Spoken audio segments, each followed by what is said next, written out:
Deathground, a first-person 1 to 4 player co-op horror game. Fight for survival against deadly dinosaurs. Run, hide, and work together to complete objectives and uncover the secrets buried within the abandoned Aeon research facilities. Can you and your friends make it out alive? With the rise in popularity of games like Devour, Lethal Company, and Repo, Deathground sets out to shake up the 4-player co-op experience. Instead of performing rituals to rid the world of monsters, or being employed at a shady company to do their bidding, Deathground has you breaking into a shady company to perform their bidding to uncover secrets and hopefully escape with them to rid the world of monsters/dinosaurs. Work in progress is a term I would use to describe Deathground. The trailers actually make the game look amazing, and it definitely made me want to try it out for myself. And that's exactly what I did. I dropped the $15, brought along a good friend of mine, and we jumped in. I'm ready, dude. Let's do it. And to be honest, it's not a bad game. The game does look good, and the animations and gameplay are serviceable. There is a lot of potential here, and if the developers are really passionate like they seem in the overview trailer, then I'm stoked to see what Deathground has to offer in the future.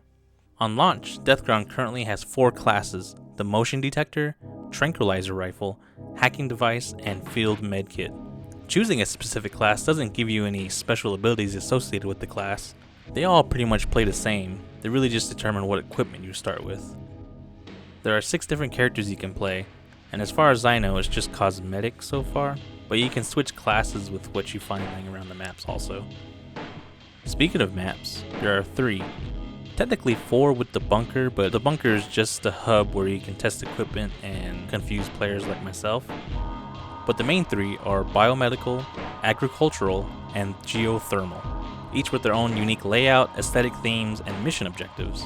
One of my favorite being where you follow a water line and reroute the water flow to get it to the objective, all while avoiding the raptors, or Utah raptors the game calls them.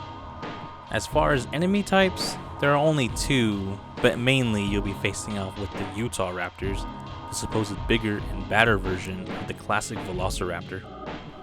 There's also the compy, but you only find them hanging out in tight spaces like vents, and I myself didn't see any compies jumping out of lockers or containers like shown in the trailers.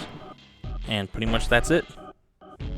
Deathground does have a strong start with the introduction mission, where you learn the game mechanics and lore surrounding why you're doing what you're doing. The T-Rex is teased by the end of the mission, but really it's the only time another dinosaur shows up. I'm not too sure if there's a certain order you need to play the maps, but Chief and I just went down the list. Our playthrough of the game took about 3.5 hours to complete. So, from a scale from aight to tight, Deathground is aight. It's not bad to look at. The game does leave something to be desired, but the lack of content doesn't make it worth it. Is it fun with friends? Yes, of course, but you can enjoy just about anything with a good group of friends. Deathground really has a lot of potential though, but the lack of replay value and hinging on just 3 maps on launch, and really only one type of threat copy and pasted throughout, doesn't justify the price, and I can't see myself recommending it right now. But for now, I would wait for more to be added.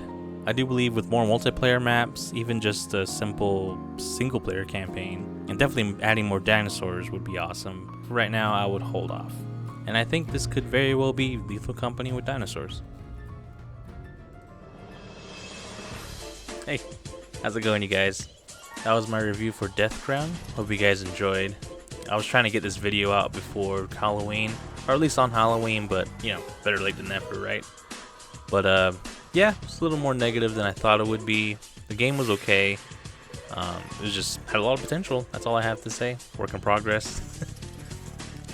But you know, I've been working on some videos on the side and been working on my music too. And if you guys are interested in hearing my music, you know, the links are in the description, and I'll be releasing it on my channel also. But other than that, there are more videos in the works, so I guess I'll see you guys in the next one. Bye.